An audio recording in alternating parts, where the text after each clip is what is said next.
శ్రీ విద్యా ఛానల్కి స్వాగతం అండి. అయితే చాలామంది అడుగుతున్నారు, స్వామి కార్తీక మాసంలో 365 ఒత్తులు వెలిగించడం వల్ల మనకి సంవత్సరం మొత్తం చేసిన ఫలితం నిజంగానే వస్తుందా? అసలు ఎలా వెలిగించాలి? అలానే ఇది ఒక్క సెట్ వెలిగించాలా లేకపోతే 2 సెట్లు వెలిగించాలా? అలానే ఈ ఒత్తులు వెలిగించే సమయంలో ఏదైనా మంత్రం చదివితే మంచిదా? అసలు ఏ మంత్రం చదవాలి? ఏ సమయానికి వెలిగించాలని చాలామందికి చాలా సందేహాలు. ఈ వీడియోలో అన్నీ నివృత్తి కాబోతున్నాయి. చివరిదాకా చూడండి, సబ్స్క్రైబ్ చేయండి. అందరికీ ఫార్వర్డ్ చేస్తే సందేహాలు తొలుగుతాయమ్మా. కనీసం మనం ఫార్వర్డ్ చేయటం అనేది చక్కగా మీరు చేస్తున్నారు. అలానే చక్కగా ఓం నమ శివాయ అని కామెంట్ పెట్టండి. చక్కగా అందరికీ ఫార్వర్డ్ చేయండి. అయితే 305 ఒత్తులు ఎందుకు వెలిగిస్తామంటే, మనం సంవత్సరం మొత్తం వెలిగించకపోయినా ఏదైనా కొన్ని రోజులు మిస్ అవుతూ ఉంటాం కాబట్టి, అందుకని చక్కగా మనం అలా కొన్ని లెక్క పెట్టలేకుండా మిస్ అయి ఉంటాయి కాబట్టి 305 ఒత్తులు ఈ కార్తీక మాసంలో వెలిగించినట్లయితే మీకు సంవత్సరం అంతా ఫలితం వస్తుందని చెప్తుంటారు. అది నిజమే.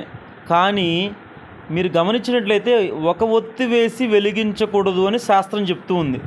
అందుకని ఒక్కొక్కళ్ళు ఇంట్లో ఉన్న ఎంతమంది ఉంటే వాళ్ళు 2 సెట్లు వెలిగించండి. ఎందుకంటే మనకు శాస్త్రం ఒక ఒత్తి వెలిగించకూడదు అని చెప్పి, ఇప్పుడు మనం 365 ఒత్తులు వెలిగిస్తున్నాం కదా స్వామి, కట్ట ఒక ఒత్తి కాదు కదని మీరు సందేహపడవచ్చు. కానీ 2 సెట్లు వెలిగించడం వల్ల సంవత్సరం మొత్తం మీరు పూర్తిగా సంపూర్ణ ఫలితం వస్తుంది. ఈసారి ఇలా చేసి చూడండి, చక్కటి సత్ఫలితాలు పొందుతారు.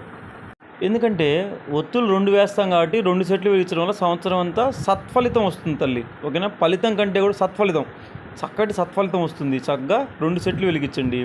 అయితే ఎలా వెలిగించాలంటే, చక్కగా ముందు రోజే ఆవు నెయ్యితోనే నానబెట్టుకోండి. చక్కగా ఒరిజినల్ ఆవు నెయ్యి తెచ్చుకోండి. కల్తీది కాకుండా మ్యాక్సిమం కుదిరినంత వరకు ఒరిజినల్ ఆవు నెయ్యితోనే వెలిగించి, చక్కగా కర్పూరాన్ని దాని మీద ఉంచి సాంబ్రాణి కడ్డీని వెలిగించి దాంతో ఈ ఒత్తులు వెలిగించండి. శివాలయ ప్రాంగణంలో కానీ, ఉసిరి చెట్టు దగ్గర కానీ, లేదా తులసి చెట్టు దగ్గర కానీ వెలిగించండి. అలానే ఆరుద్ర నక్షత్రం రోజు, మహాశివరాత్రి రోజు, అలానే మనకి పౌర్ణమి రోజు, కార్తీక పౌర్ణమి రోజు వెలిగించడం చాలా సత్ఫలితాలు ఇస్తుంది. వెలిగించేటప్పుడు ఏ మంత్రం చదవాలి? ఓం తులసీదాత్రి లక్ష్మీనారాయణ నమోస్తుతే, కార్తీక దామోదర నమోస్తుతే అని అంటూ చక్కగా చదువుతూ వెలిగించడం వల్ల మీకు కార్తీక మాసం చేసినంత పూర్తి ఫలితము, సంవత్సరం చేసినంత పూర్తి ఫలితం వస్తుంది. అందరికీ పంపించండి, సబ్స్క్రైబ్ చేయండి, షేర్ చేయండి. Thanks for watching.